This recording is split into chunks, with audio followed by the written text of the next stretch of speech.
Feeling is the secret. Radio Talk, Los Angeles, July 1951 by Neville Goddard. Recently, I asked a very successful businessman his formula for success. He laughed and was a little bit embarrassed. Then he replied, "I guess it's just because I can't conceive of failure. It's nothing that I think about much. It's more a feeling that I have." His statement coincided completely with my own beliefs and experiments. We can't think about something forever and never see it in our world. But once let us feel its reality and we are bound to encounter it. The more intensely we feel, the sooner we will encounter it. We all regard feeling far too much as effects and not sufficiently as causes of the events of the day. Feeling is not only the result of our conditions of life, it is also the creator of those conditions. We say we are happy because we are well, not realizing that the process will work equally well in the reverse direction. We are well because we are happy. We are all far too undisciplined in our feelings. To be joyful for another is to bless ourselves as well as him. To be angry with another is to punish ourselves for his faults. The distressed mind stays at home till the body travels to the ends of the earth, while the happy mind travels through the body remains at home. Feeling is the secret of the successful prayer. For in prayer, we feel ourselves into the situation of the answered prayer, and then we live and act upon that conviction. Feeling after him, as the Bible suggests, is a gradual unfolding of the soul's hidden capacities. Feeling yields in importance to no other. It is the ferment without which no creation is possible.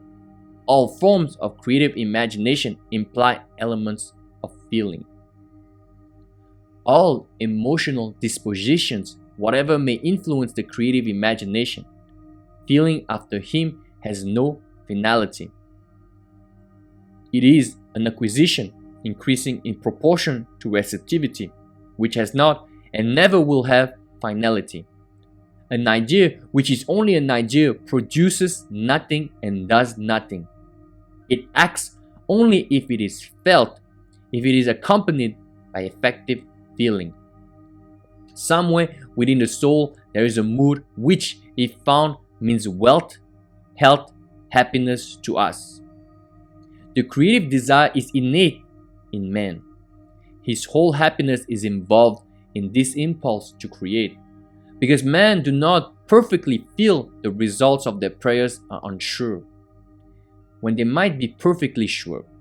We read in Proverbs, "A merry heart doeth good like a medicine, but a broken spirit drieth the bones." Orchestral hearts burn in the oil of the lamp of the king. The spirit sings unto the Lord a new song. All true prayer wears a glad countenance. The good are anointed with the oil of gladness above their fellows. Let us then watch our feelings, our reactions to the day's events, and let us guard our feelings even more zealously in the act of prayer. For prayer is the true creative state. Dignity indicates that man hears the greater music of life and moves to the tempo of its deeper meaning. If we did nothing but imagine and feel the lovely, the worlds reborn would at once be accomplished. Many of the stories of the Bible deal exclusively with the power of imagination and feeling. Feeling after him is the cry of the truth seeker.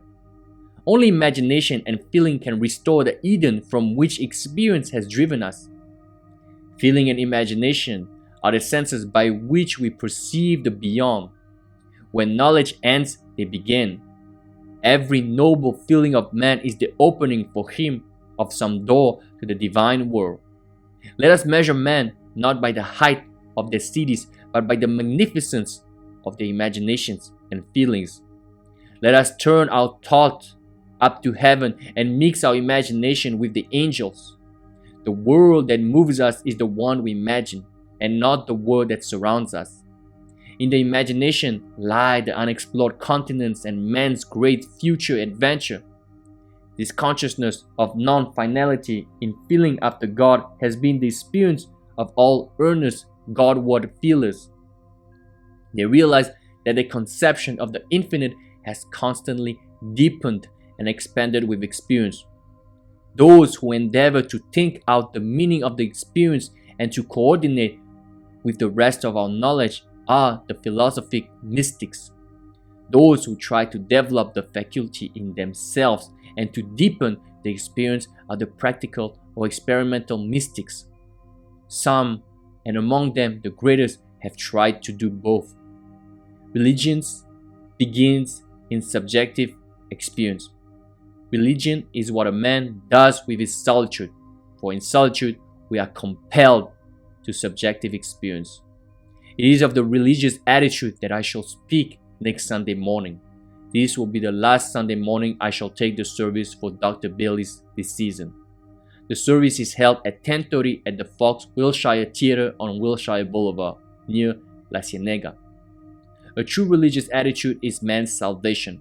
God never changes. It is we who are changing. Our spiritual eyes are ever getting keener, and this enlargement of truth will bring us an ever-increasing inner peace. The best defense against a deceptive assault upon our mental and moral eyesight is the spiritual eye or the eye of God. In other words, a spiritual ideal that cannot be changed by circumstance, a code of personal honor and integrity in ourselves, and goodwill and love to others.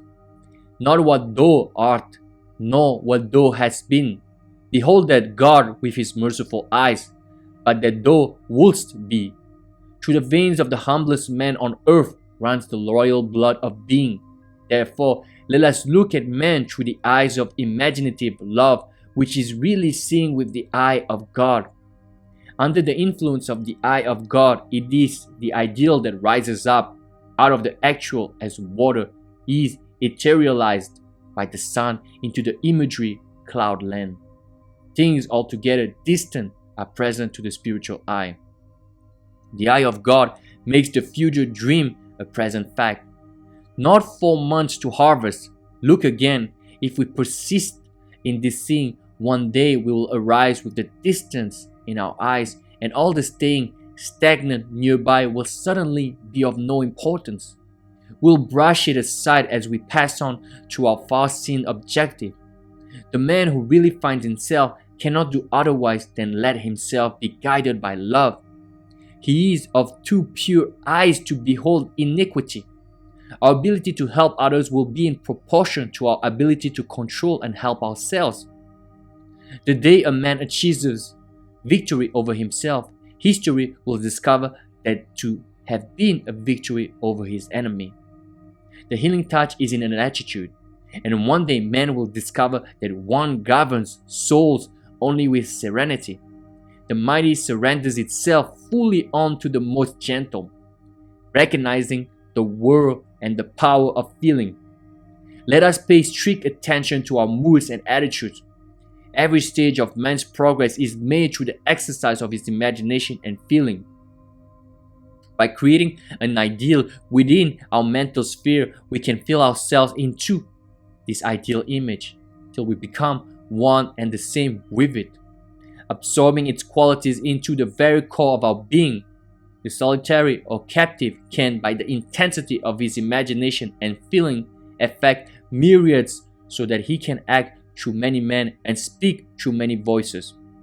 Extend our feelers, trust your touch, participate in all flights of your imaginations, and be not afraid of your own sensitivities. The best way to feel another's good is to be more intensely aware of it. Be like my friend and have more of a feeling for the health, the wealth, the happiness you desire. Ideas do not bless unless they descend from heaven and take flesh. Make results or accomplishments the crucial test of true imagination. As you observe these results, you will determine to fill your images with love and to walk in a high and noble mood, for you will know within the poet that which ye sow ye reap. See yonder fields, the sesamum, was sesamum, the corn was corn, the silence and the darkness knew, so is man's fate born.